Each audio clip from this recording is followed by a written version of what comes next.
अपने सभी हिंदी प्रेमी मित्रों को मेरा सादर नमन।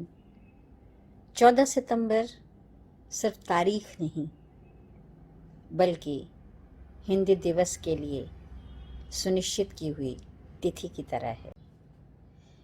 मैं इस आयोजन के लिए बहुत ही आभार व्यक्त करती हूँ कला संस्कृति मंत्रालय राजस्थान और मौलाना अबुल कलाम आज़ाद अरबी फ़ारसी शोध संस्थान को, जिन्होंने इस महत्वपूर्ण तिथि को अपने आयोजन के द्वारा और अधिक महत्वपूर्ण बना दिया है। हिंदी भाषा सिर्फ अपने देश की भाषा ही नहीं है बल्कि अपने देश की आज़ादी की भाषा है। जिस आज़ादी में आज हम सांस ले रहे हैं, जिस आज़ादी का सुख हम उठा रहे हैं, जब किसी गुलाम देश को देखें या गुलाम देश के इतिहास को सुने, और सुने या देखें क्यों, हम खुद अपने देश को, जिसने वर्षों गुलामी झेली है, गुलामी की संत्रास झेली है, लेकिन दुर्भाग्य है कि वो लोग अब हमारे बीच नहीं हैं, इसलिए हम आज़ादी के महत्व को नहीं समझ पा रहे हैं और इसीलिए आज़ादी दिलाने वाली इस भाषा के महत्व को नहीं समझ पा रहे हैं। हिंदी भाषा भारतवर्ष में जीविका की भाषा तो बनी हुई है। सरकारी कार्यालयों, विद्यालयों, विश्वविद्यालयों, महाविद्यालयों में हिंदी भाषा के शिक्षक हैं। उन्हें जीवन मिला हुआ है, जीविका मिली हुई है। लेकिन अब देश के आज़ाद होने के बाद हिंदी भाषा को जिस तरह से हमारे आचरण संहिता में शामिल हो जाना चाहिए, हमारी संस्कृति का हिस्सा बन जाना चाहिए। जब हम भारतीय संस्कृति की बात करते हैं, भारतीय संस्कृति की ताकत की बात करते हैं, उसकी प्राचीनता से लेकर अब तक की उसकी पूरी संपूर्ण शक्ति की बात करते हैं और जानते हैं, तो ये क्यों भूल जाते हैं कि भारतीय संस्कृति बिना हिंदी भाषा के हम उसे अपने भीतर विलय नहीं कर सकते हैं। हिंदी भाषा हमारे जीवन की भाषा है, हमारे संस्कारों की भाषा है, हमारे आनंद की भाषा है और ये हमें मान के चलना चाहिए। विदेशों में जो भारतीय हैं और जो प्रवासी भारतीय और भारतवंशी हैं, जो अपने आप को हिंदुस्तानी कहते हैं, जो 1834 से 1916 के दौरान डच, फ्रेंच और ब्रिटिश कॉलोनाइजर्स की आपसी संधि के द्वारा हमारे किसान मजदूरों का जो व्यापार हुआ, जो विनिमय हुआ, उनकी 4 पीढ़ियों ने विदेशों में विदेशी शासन के बीच, विदेशी संस्कृति के बीच अपनी हिंदी संस्कृति बचा कर रखी है। वे अपने घर के भीतर, अपने समारोहों में, अपने आयोजनों में, अपने उत्सवों में हिंदी को जी रहे हैं, हिंदी भाषा को, उसकी शक्ति को, उसके संस्कार को और उसकी संस्कृति को। आज अगर हिंदी भाषा विश्व की दूसरी भाषा के दर्जे पर पहुंची है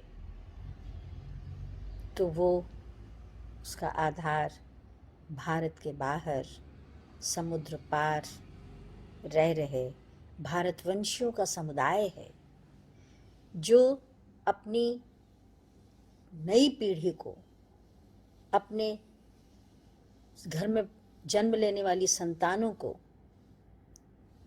जैसे बाकी कुछ सिखाते हैं, वैसे ही वो हिंदी भाषा सिखाते हैं, वैसे ही वो पाँव छूने के संस्कार सिखाते हैं और वैसे ही उन्हें नियमित आराधना करने के संस्कार सिखाते हैं। मंदिरों में जाने के संस्कार सिखाते हैं तो मुस्लिम उन्हें मस्जिदों में जाने के संस्कार देते हैं।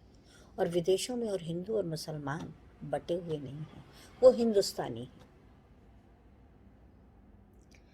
वो हिंदुस्तानी हैं और उनकी ज़बान हिंदुस्तानी है।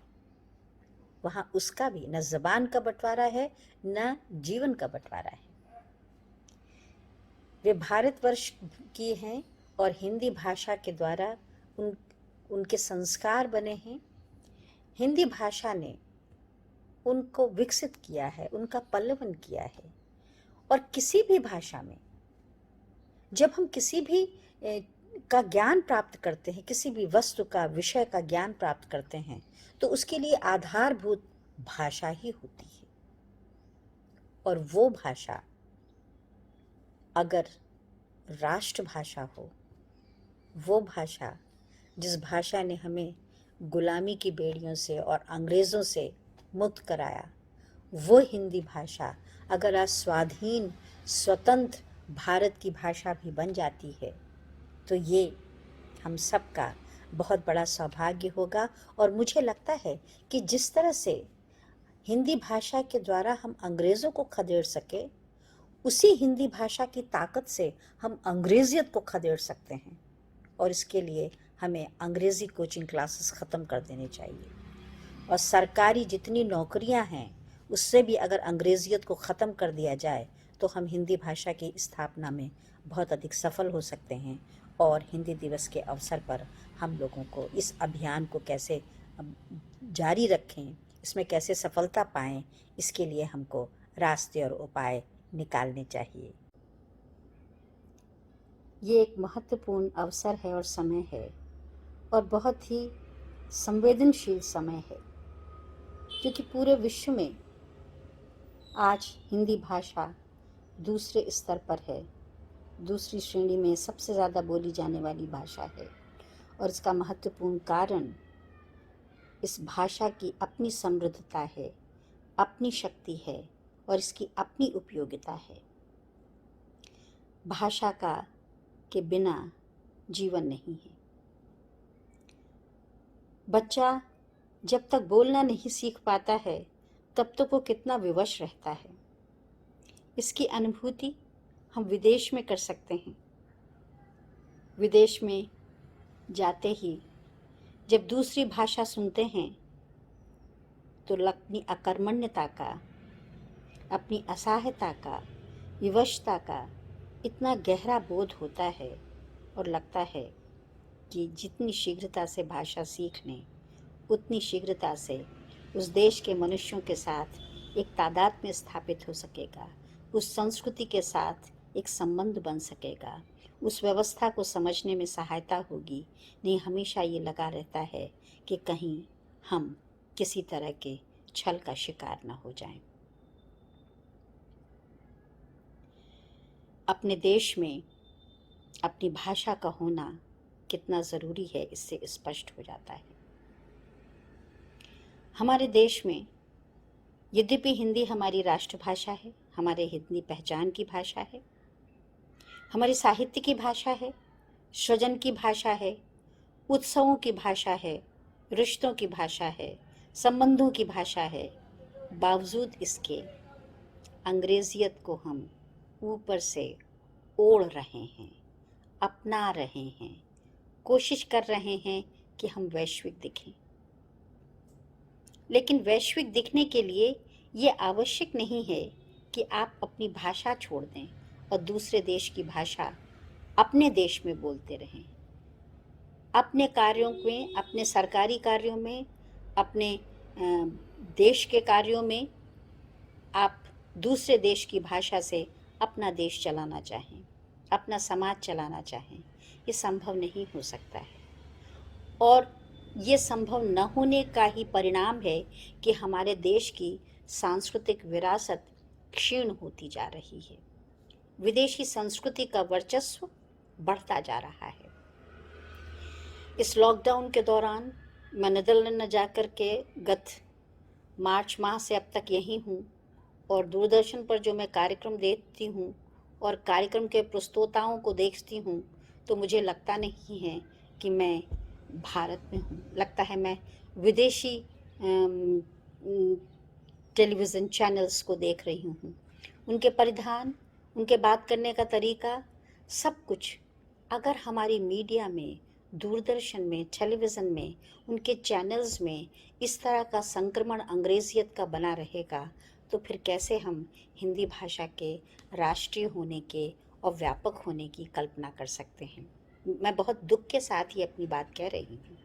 जबकि दूसरे देशों में, इंडोनेशिया, बर्मा, थाईलैंड, इन देशों में जब कार्यक्रमों की प्रस्तुति होती है तो उसमें से अधिकांश, विशेषकर स्त्रियों के परिधान उनके देश के अनुसार होते हैं और टेलीविज़न खोलते ही पता चल जाता है कि किस देश का हम दूरदर्शन देख रहे हैं। मेरा अनुरोध भाषा के स्तर के साथ साथ, क्योंकि भाषा जिस तरह से व्यक्ति के व्यक्तित्व का परिधान है, उसी तरह से परिधान व्यक्ति के देह का परिचायक है, उसकी राष्ट्रीयता का, उसकी देशजता का और अपने देश से प्रेम होने का। बहुत ही मैं कुछ और भी इस संदर्भ में बोलना चाहती हूँ, लेकिन आज के दिन हमें हिंदी भाषा के राष्ट्रीय होने और अंतर्राष्ट्रीय होने पर बातचीत करनी है और वैश्विक स्तर पर हिंदी भाषा का जो वर्चस्व है, जो प्रभुत्व है, वो भारत के बाहर बसे हुए भारतवंशियों के कारण है। भारतवंशियों ने इस भाषा को वैश्विक बनाया। वो तो लॉर्ड मेकाले की शिक्षा पद्धति ने अपनी अंग्रेजियत को रोकने के लिए उसके बीजड़ के रूप में अंग्रेजी को लगाया। और आप देखिए कि जिस भाषा ने हमें अंग्रेज़ों की गुलामियत से मुक्त किया है, कम से कम उस भाषा को तो हमें छोड़ देना चाहिए और उससे घृणा करनी चाहिए, उससे नफरत करनी चाहिए और होनी चाहिए कि जिन्होंने हमें गुलाम बना के रखा, लेकिन उस भाषा, उन लोगों के जाने के बावजूद हम अंग्रेजियत के गुलाम अभी भी बने हुए हैं। क्या भाषा और क्या अंग्रेजियत की संस्कृति। जबकि विदेशों में रह रहे, दूतावासों में, दूसरे देशों में रह रहे जो हमारे विदेशी भारतीय हैं और भारतवंशी हैं, उन्हें आप अगर ध्यान से देखें तो वो विदेश में रहने पर भी भारतीय संस्कृति को बचाए हुए हैं। वो विदेश की दूसरी भाषा को सीखकर उस देश की भाषा में नौकरी करने के बावजूद हिंदी भाषा को बचाए हुए। मैं आभारी हूँ ये कलाम आज़ाद साहब की इस संस्था के प्रति, शोध संस्थान के प्रति, जिन्होंने इस मुझे अवसर दिया अपनी बातों को कहने का। और मेरा गहरा लगाव इसलिए भी है कि जब मैं सूरीनाम गई तो वहाँ के भारतीय सांस्कृतिक केंद्र में मैंने आज़ाद साहब की तस्वीर देखी और विदेश मंत्रालय का जो भारतीय सांस्कृतिक संबंध परिषद विभाग है, जो आज़ाद भवन के नाम से दिल्ली में है, तो ये परिकल्पना भारतीय सांस्कृतिक केंद्र विदेशों में दूतावास के साथ जोड़कर भारतीय सांस्कृतिक केंद्र खोलने की संकल्पना आज़ाद साहब की थी, क्योंकि वो चाहते थे कि भारत से बाहर जो विदेशों में रह रहे भारतवंशी और प्रवासी भारतीय हैं, वो भारतीय संस्कृति से जुड़े रहें, वो भारत की संस्कृति के से दूर होने के दुख से भी दूर बने रहें। इसलिए उन्होंने नृत्य, कला, संगीत, भाषा के सीखने की वहाँ व्यवस्था की और इसके साथ साथ जितने भी सांस्कृतिक और सांस्कृतिक, धार्मिक पर्व और त्यौहार हैं और राष्ट्रीय पर्व हैं, उन सब के आयोजन की भी वहाँ व्यवस्था रहती है, जिससे कि भारत के साथ विदेश में रहने पर भी भारत के साथ वो जुड़ाव बना रहता है। और ये एक बहुत बड़ी बात है, ये एक बहुत कि हम, क्योंकि जब देश छूटता है तो जो देश छोड़ के जाते हैं वही इस मर्म को, इस पीड़ा को समझ सकते हैं। जिस तरह से कि जिनके बच्चे विदेश जाते हैं, उनकी धड़कनें वो तो भारत में धड़कती हैं, लेकिन उसमें भी उन्हें अपने बच्चों की धड़कनें सुनाई देती हैं। उसी तरह से जो विदेशों में रह रहे भारतीय और भारतवंशी हैं, उन्हें हिंदी भाषा के द्वारा अपने देश की धड़कनें महसूस होती हैं, उसमें वो अपने देश को महसूस करते हैं और उसमें वो जीते और सांस लेते हैं। हिंदी भाषा संस्कृति की भाषा है, जीवन की भाषा है और जब पूरे विश्व के सभी देशों की अपनी एक राष्ट्रभाषा है, तो इतना प्रबुद्ध देश, इतना विशाल और प्रबुद्ध देश इस बात को क्यों नहीं समझ पाता है कि जब विश्व के हर देश की भाषा है तो अपने इस विशाल भारत भूखंड के देश की राष्ट्रभाषा हिंदी को हिंदी के रूप में मान लेने, स्वीकार करने, अंगीकार करने और जीवन में अपने घोल लेने की ज़रूरत को वो क्यों नहीं समझ रहा है। वो क्यों इस बात को नहीं समझता है कि जब दूसरे देशों में ये को लोगों को ये लगता है कि इस देश में तो हम अंग्रेज़ी में अपनी बात कह सकते हैं और सभी लोग समझते हैं। इस देश के पास अपनी कोई भाषा नहीं, बहुत कम, विदेशों में बहुत कम लोग हैं जो जानते हैं कि भारतवर्ष की आम जनता की भाषा हिंदी है। वे ये सोचते हैं कि भारत की भाषा अंग्रेज़ी है।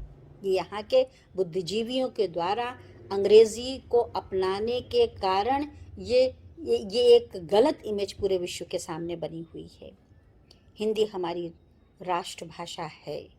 राजभाषा लोग कहते हैं, लेकिन मुझे राजभाषा से अधिक यह राष्ट्रभाषा लगती है और इसे मुझे लगता है कि जब 75वां हम अपना स्वतंत्रता दिवस मनाएं तो अंग्रेजियत से मुक्त हो जाएं, अंग्रेज़ी भाषा से मुक्त हो जाएं और हम कहें कि हमारे देश की राष्ट्रभाषा हिंदी है, जो सभी प्रदेश की भाषाओं का सम्मान करते हुए आज उन्हें अपने साथ लिए हुए राष्ट्र का प्रतिनिधित्व कर रही है।